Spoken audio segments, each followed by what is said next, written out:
Well, thank you, Mr. Toastmaster. Fred gave the number 10 speech from the basic the Competent Communicator Manual today called Inspire Your Audience. This is a culmination of your journey through the Competent Communicator Manual. I think this is not the latest version, but the version that was out when Fred started on this back a couple of years ago. And I think this is at least your second time through, and this is the second time through.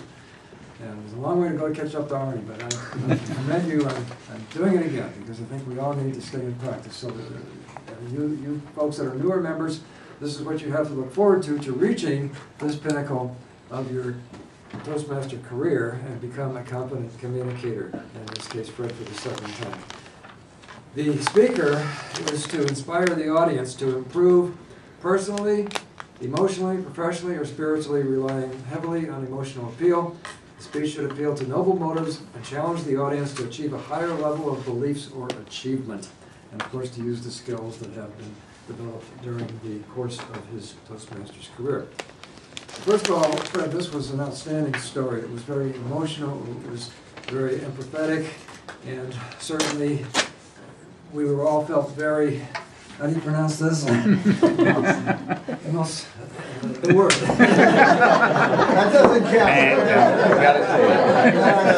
He hasn't finished his review. We all feel very emotionary toward the story that you told about your grandnephew. And it certainly was a very, very emotional story. And it had me certainly riveted on what you were going to say next as you told the story. And so you inspired us in that way to not only appreciate perhaps our own lives, but to have our own empathy for this individual, this young baby that is in your family now. I like the way you tied it into the theme of medical ethics, which could have been a speech by itself, and you could have turned it the other way and talked about medical ethics and used that as an example, but I think instead you gave the speech about your young grandnephew and brought in medical ethics as a side effort rather than the other way around, and that was fine. I thought that was good. You had no notes, and one of the things you're supposed to do with a speech is not use notes, and you didn't use notes, and that was good. You did have a couple of photos, and I thought that they were very appropriate. You passed one around right at the beginning when we had no indication what the problems were and that it was a natural or normal baby, and we all were happy to see this, and then at the appropriate time, this is what the baby looks like today, and you passed it around. And I thought that it was effective, not only the pictures themselves, but the timing of the photos that you passed around. So good job with that.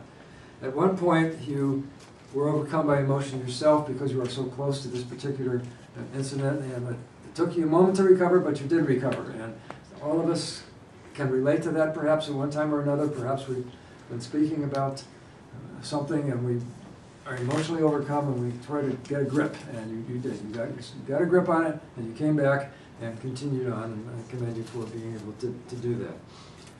A couple of minor points. First of all, as an experienced Toastmaster, you know that the time starts from the first word that you say. So when you got up here and said, well, I think I'll move the lectern, if I was a timer, I'm going to start that timer right there.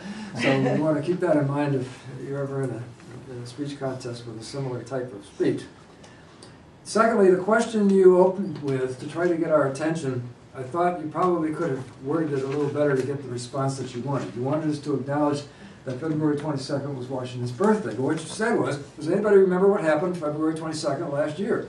I'm not thinking Washington's birthday. I'm thinking, well, maybe there was a bombing or something. Somebody got shot. Or it was a car accident. And I couldn't come up with anything. And you had to kind of prod us to get to the idea of having the, sorry, I lost my train of thought here. But you had prod us to get the answer you wanted. If you simply said, rephrase the question, what happens on February 22nd every year? Then I would have thought Washington's birthday. So just a couple of very minor things. But your message at the end was to love the people in your lives. I thought that you could have developed that a little more to inspire us. It wasn't an afterthought, but I thought it was a bit abrupt of a conclusion. I thought that you could have spent more time developing the idea of loving the people in your life, because that's what would have inspired us the most. So great job, Fred, and we look forward to number 3 time through the night.